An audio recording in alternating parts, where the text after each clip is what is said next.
عورتیں ان باتوں کی پرواہ نہیں کرتی. تو حالانکہ یہ خالصتاً عورتوں کے مسائل ہیں، لیکن یہ بھی مرد کی ذمہ داری میں آتے ہیں کہ وہ عورت کی نمازوں کی بھی فکر کرے.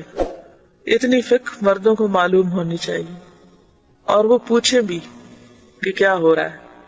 اس کا ایک فائدہ یہ بھی ہے نا کہ پھر مرد کو عورت کے معاملات سے باخبر رہنا پڑے گا، وہ اس سے لاپرواہ اور بے پرواہ نہیں ہو سکتا. آٹھویں یہ کہ اگر اس کی بیویاں ایک سے زیادہ ہوں تو ان میں عدل و انصاف کرے. رات گزارنے اور خرچ دینے میں برابری ہے، نہ کہ محبت کرنے میں، کیونکہ یہ اس کے اختیار میں نہیں ہے. پھر اگر سفر پر جائے اور چاہے کہ کسی بیوی کو ساتھ لے جائے تو ان میں قرہ ڈالے، یعنی ٹاس کرے، جس کے نام پر نکلے اس کو ساتھ لے جائے، کیونکہ نبی صلی اللہ علیہ وسلم کا طریقہ یہی تھا. نویں مخالفت ہے. اگر عورت مرد کے خلاف اٹھ کھڑی ہو، ان نشوز جس کو کہتے ہیں، قرآن میں آپ سب اس کو پڑھ چکے ہوں گے، یعنی اس کا خاص حق نہ دے یا سرکشی کرے، تو مرد کا حق ہے کہ اس کو ادب سکھائے.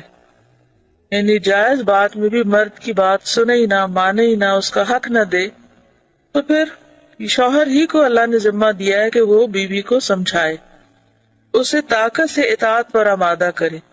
لیکن اس تادیب میں، یعنی ادب سکھانے میں، درجہ بندی کو ملحوظ رکھے، سٹیپ بائی سٹیپ. پہلے اسے نصیحت کرے، پھر دھمکی دے، اگر اس سے فائدہ نہ ہو تو اسے اس کے بستر میں تنہا چھوڑ دے، کیونکہ یہ بات عورت پہ بہت گراں گزرے گی. اس کی طرف پیٹ کر لے، یعنی ناراض ہو جائے. اس کا بھی اثر نہ ہو تو اپنا بستر الگ کر لے، اور اس سے 3 دن سے کم بول چال بند کر دے. 3 دن سے کم، زیادہ نہیں. پھر اگر اس سے بھی فائدہ نہ ہو تو اسے مارے، لیکن سخت نہ مارے، اور وہ یہ ہے کہ اس کا جسم خون آلود نہ ہو، اور اس کے چہرے پر بھی نہ مارے. 10ویں جماع کے آداب سے متعلق مستحب ہے کہ بسم اللہ سے شروع کرے، قبلے سے منہ پھیر لے، جماع کے وقت اوپر کپڑا ڈال لے، ننگا نہ ہو، اور یہ کہ پہلے کھیل اور مانکا اور بوس و کنار شروع کرے. بعض علماء جمعہ کے روز جماع کرنا مستحب سمجھتے ہیں. پھر جب مرد فارغ ہو جائے تو اسی حالت میں کچھ دیر ٹھہرا رہے، تاکہ عورت بھی فارغ ہو جائے، کیونکہ عموماً عورت کا انزال مرد کی نسبت دیر سے ہوتا ہے. حیض کی حالت میں اور پخانہ کی جگہ میں مجامت کرنا جائز نہیں. اگر دوبارہ مجامت کرنا چاہے تو اپنی شرمگاہ کو دھو کر وضو کر لے.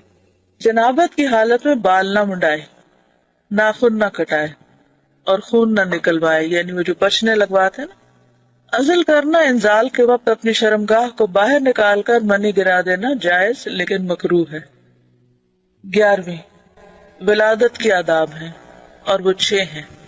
پہلا یہ کہ لڑکے کی پیدائش پر زیادہ خوش اور لڑکی کی پیدائش پر غمگین نہ ہو، کیونکہ اسے معلوم نہیں کہ لڑکے میں بھلائی ہے یا لڑکی میں. یعنی کہ بچوں کی پیدائش میں بھی انصاف سے کام ہے. عام طور پر لوگ لڑکے کی پیدائش میں زیادہ خوش ہوتے ہیں اور لڑکی کی پیدائش پر غمگین ہوتے ہیں، جیسے کہ قرآن پاک میں بھی بات کی گئی. دور جاہلیت میں خاص طور پر ایسا ہوتا تھا. وَإِذَا بُشِّرَ أَحَدُهُمْ بِالْأُنثَىٰ ظَلَّ وَجْهُهُ مُسْوَدًّا وَهُوَ كَظِيمٌ يَتَوَارَىٰ مِنَ الْقَوْمِ مِنْ سُوءِ مَا بُشِّرَ بِهِ أَيُمْسِكُهُ عَلَىٰ هُونٍ أَمْ يَدُسُّهُ فِي التُّرَابِ أَلَا سَاءَ مَا يَحْكُمُونَ. کہ جب ان میں سے کسی کو بیٹی کی پیدائش کی خوشخبری دی جاتی ہے تو وہ غم کے گھونٹ پینے لگتا ہے، اس کا چہرہ سیاہ ہو جاتا ہے، سوچتا ہے کہ کیا اس کو ذلت کے ساتھ لیے رکھے یا مٹی میں دبا دے. کتنا برا ہے فیصلہ جو وہ کرتے. تو بات یہ ہے کہ کسی کو نہیں پتا کہ اس کا فائدہ لڑکے کی پیدائش میں ہے یا لڑکی کی پیدائش میں. کون کس کے حق میں زیادہ بہتر ہے اللہ ہی جانتا.